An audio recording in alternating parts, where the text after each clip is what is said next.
ഈ അയ്യപ്പ സംഗമവുമായി ബന്ധപ്പെട്ടേ വലിയ പരാജയമാണെന്നാണ് പ്രതിപക്ഷം പറയുന്നത്. അതിൽ തുടർന്നുള്ള വിവാദങ്ങൾ ഇങ്ങനെ തുടരുകയാണ്. പരാജയമാണെന്ന് അവർ കരുതുന്നുണ്ടെങ്കിൽ അവർ കരുതിക്കോട്ടെ. ഇത് കണ്ടുകൊണ്ടിരിക്കുന്ന ജനങ്ങളുണ്ട്. ഞങ്ങൾ അതിനോട് ഈ പറയുന്നതിനോട് യോജിക്കുന്നില്ല. കണ്ടുകൊണ്ടിരിക്കുന്ന ജനങ്ങളുണ്ട്. ഞങ്ങളുടെ കൈവശം വന്നിരിക്കുന്നതിൻ്റെ കാര്യങ്ങളൊക്കെ ഉണ്ട്. അത് ഞങ്ങൾ വിശ്വസിക്കുന്നു. അതിൻ്റെ അടിസ്ഥാനത്തിൽ ഞങ്ങൾ പ്രവർത്തിക്കുന്നു. അവരിത് പറഞ്ഞു നടന്നോട്ടെ. അവിടെ നിന്നാണ് ഞങ്ങൾക്ക് നഷ്ടം.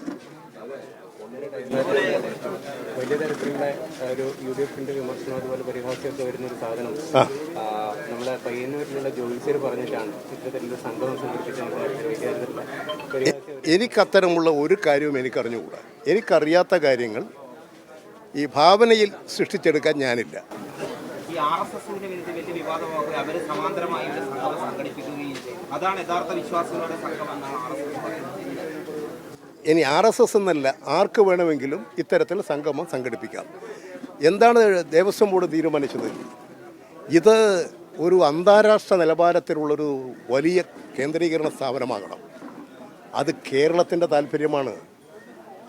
അത് നമ്മുടെ പത്തനംതിട്ടയുടെയും കോട്ടയത്തിൻ്റെയും അതുപോലെ തന്നെ എറണാകുളത്തിൻ്റെയും ഒക്കെ വലിയ തരത്തിലുള്ള വളർച്ചക്കിടയാക്കും. ഞാനിവിടെ പറഞ്ഞ കാര്യം നിങ്ങൾ ഓർക്കുന്നുണ്ടായിരിക്കും. ഇപ്പോൾ സൗദി അറേബ്യ എത്ര ലക്ഷം ആളുകൾ ആ വിമാനത്തിൽ പോവുകയും അവിടെ എത്തുകയും ഈ വ്രതാനുഷ്ഠാനങ്ങളിൽ അവരുടെ ഇതിൽ പങ്കെടുക്കുകയും ചെയ്തുകൊണ്ട് അവിടെ ദർശനം നടത്തി വരുന്നത്. അത് ആ രാജ്യത്തിൻ്റെ മുഴുവൻ വളർച്ചയില്ലേ, എന്തൊരു മാറ്റമാണ് അവിടെ ഉണ്ടാകുന്നത്. എത്ര കോടിയുടെ വ്യാപാരമാണ് നടക്കുന്നത്. എന്തൊരു പുരോഗതിയാണ്. ആ പുരോഗതി നമ്മുടെ കേരളത്തിൽ അയ്യപ്പ വിശ്വാസികൾ ലോകത്തിലെല്ലാം ഉണ്ട്.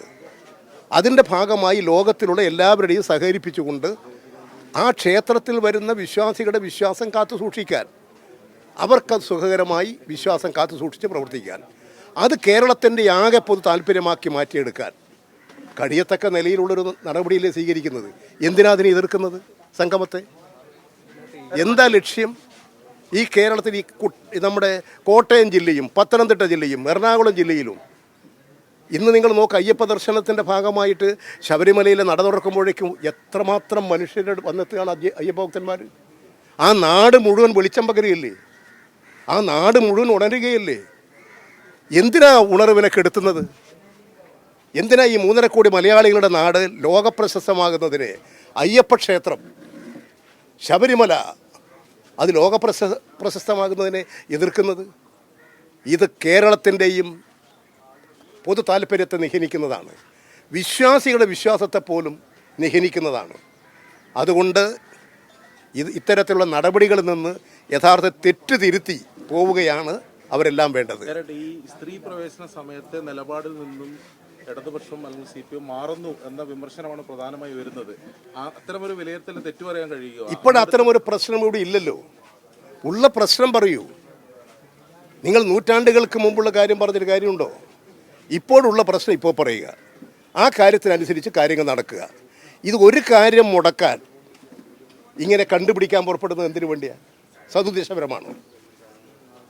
അന്നത്തെ കാലഘട്ടത്തിൽ അന്നുണ്ടായിട്ടുള്ള ഒരു കാര്യം, അതിന് മുമ്പത്തെ കാലഘട്ടത്തിൽ അതിന് മുമ്പുണ്ടായിട്ടുള്ള കാലം, അതിനനുസരിച്ചിട്ടുള്ള കാര്യങ്ങൾ, അതിനനുസരിച്ചിട്ടുള്ള ആചാരങ്ങളും അനുഷ്ഠാനങ്ങളും ഒക്കെ. ഇപ്പോൾ ആചാരങ്ങളിലും അനുഷ്ഠാനങ്ങളിലൊക്കെ എത്ര മാറ്റം വന്നു, അത് നമ്മൾ കാണണ്ടേ? ആ വരുന്നത് സമൂഹത്തിൻ്റെ പൊതുവായിട്ടൊരു ധാരണയുടെ ഭാഗമായിട്ടാണ്. അപ്പോൾ അത് കഴിഞ്ഞ കാലഘട്ടം അതങ്ങ് പോയി. ഇപ്പോൾ അതെടുത്തുകൊണ്ട് നടക്കേണ്ട കാര്യം എന്തിനാണ്? ഇപ്പോൾ ഈ അയ്യപ്പ സംഗമം, അയ്യപ്പ ഭക്തന്മാരുടെ ഒരു സംഗമം നടക്കുന്നു. അതിനെ തകർക്കാൻ വേണ്ടി നടക്കേണ്ട കാര്യമുണ്ടോ? അത് കേരളത്തെ തകർക്കുന്നതിൻ്റെ ഭാഗമാണ്, വിശ്വാസികളുടെ വിശ്വാസത്തെ തകർക്കുന്നതിൻ്റെ ഭാഗമാണ് ഇത് അലങ്കോലപ്പെടുത്തുന്നത്. അത് ഭക്തന്മാർ, അയ്യപ്പ ഭക്തന്മാർ തിരിച്ചറിയും, ജനങ്ങൾ തിരിച്ചറിയും, കേരള സമൂഹം തിരിച്ചറിയും, ലോകത്തിലെല്ലാമുള്ള മലയാളികളും അയ്യപ്പ ഭക്തന്മാരും ഈ കാര്യം തിരിച്ചറിയും. ഉത്തർപ്രദേശ് മുഖ്യമന്ത്രി യോഗി ആദിത്യനാഥിന്റെ സന്ദേശം വായിച്ചു, അത്തരത്തിൽ സദുദ്ദേശപരമായിട്ടൊന്നാണോ? എല്ലാ മുഖ്യമന്ത്രിമാരെയും ക്ഷണിച്ചിട്ടുണ്ട്. എല്ലാ മുഖ്യമന്ത്രിമാരെയും ക്ഷണിച്ചിട്ടുണ്ട്. UP ഇന്ത്യയിലെ വലിയൊരു സംസ്ഥാനമാണ്. അദ്ദേഹത്തിന് എന്താണ് അതിൻ്റെ കാര്യം എന്ന് എനിക്കറിഞ്ഞുകൂടാ. പക്ഷേ എല്ലാ മുഖ്യമന്ത്രിമാരെയും ക്ഷണിച്ചില്ലേ? ആദ്യം വരാമെന്ന് പറഞ്ഞില്ലേ? കർണാടകത്തിൽ നിന്ന് കോൺഗ്രസിൻ്റെ രാഷ്ട്രീയ ഇടപെടൽ കൊണ്ടല്ലേ? ഞാനതാ ചോദിക്കുക, എന്തിനാണ് ഈ കേരളത്തിൻ്റെ ഈ വളർച്ച ഇങ്ങനെ തടസ്സപ്പെടുത്തുന്നത്? എന്തിനാണ് ഈ കേരളത്തിൻ്റെ പുരോഗതിയെ നിങ്ങളിങ്ങനെ കുത്തി മലർത്തുന്നത്? നിങ്ങളോട് ഈ കേരളം എന്താ തെറ്റ് ചെയ്തത്? UDFിനോട് അയ്യപ്പ സംഗമത്തിലും സർക്കാരിന്റെ രാഷ്ട്രീയ നിലപാടുകൾ ഉയർത്തിപ്പിടിക്കേണ്ട ഒരു രാഷ്ട്രീയ നിലപാടും അയ്യപ്പ സംഗമത്തിലില്ലല്ലോ. നിങ്ങൾ എന്തെങ്കിലും ഒന്ന് ചൂണ്ടിക്കാണിക്ക്. നിങ്ങളെല്ലാം എല്ലാവരെയും ക്ഷണിക്കല്ലേ. പ്രതിപക്ഷ നേതാവിനെ അദ്ദേഹത്തിൻ്റെ വീട്ടിൽ പോയി മണിക്കൂറുകളോളം കാത്തിരുന്ന് ക്ഷണിച്ചതല്ലേ. ആ ക്ഷണം നിരസിക്കാൻ എന്താ കാരണം? സങ്കുചിത രാഷ്ട്രീയമല്ലേ? എന്തിനാ അത് മറച്ചു വെക്കുന്നത്? ഇതൊന്നുമല്ല നമ്മുടെ നാടിന് ഗുണം പിടിക്കുന്നത്. അതുകൊണ്ട് അത്തരത്തിൽ പ്രതിപക്ഷ നേതാവും UDF RSS സംഘപരിവാർ അവർ ഈ രാജ്യം കലഹമുണ്ടാക്കാൻ നടക്കുന്നവരാണ്. അവർ ചെയ്തിരിക്കുന്ന തിരുപ്പതിയുടെ കാര്യം നിങ്ങൾ ഓർക്കുന്നുണ്ടല്ലോ. അവിടെ പശുവിൻ നെയ്യിനെ കൊണ്ടാണ് അവിടെ ഈ ലഡു ഉണ്ടാക്കുന്നത്. അതിലെപ്പോലും കലാപമാക്കി മാറ്റാൻ നടന്നവരല്ലേ. അല്ല, അത്തരത്തിലൊരു RSS നേതാവല്ലേ UP മുഖ്യമന്ത്രി? ആണ്. ഞങ്ങളതിനൊക്കെ എതിരാണ്. ഞങ്ങൾ മുഖ്യമന്ത്രി ഇതിനൊക്കെ ഞങ്ങൾ എതിരാണ്. എന്നാൽ അദ്ദേഹം മുഖ്യമന്ത്രിയല്ലേ. രാഷ്ട്രീയ എതിരുണ്ടെന്നുള്ളത് മുഖ്യമന്ത്രി തടസ്സപ്പെടുത്തുമോ? ഇന്ത്യയുടെ പ്രധാനമന്ത്രി RSS അല്ലേ.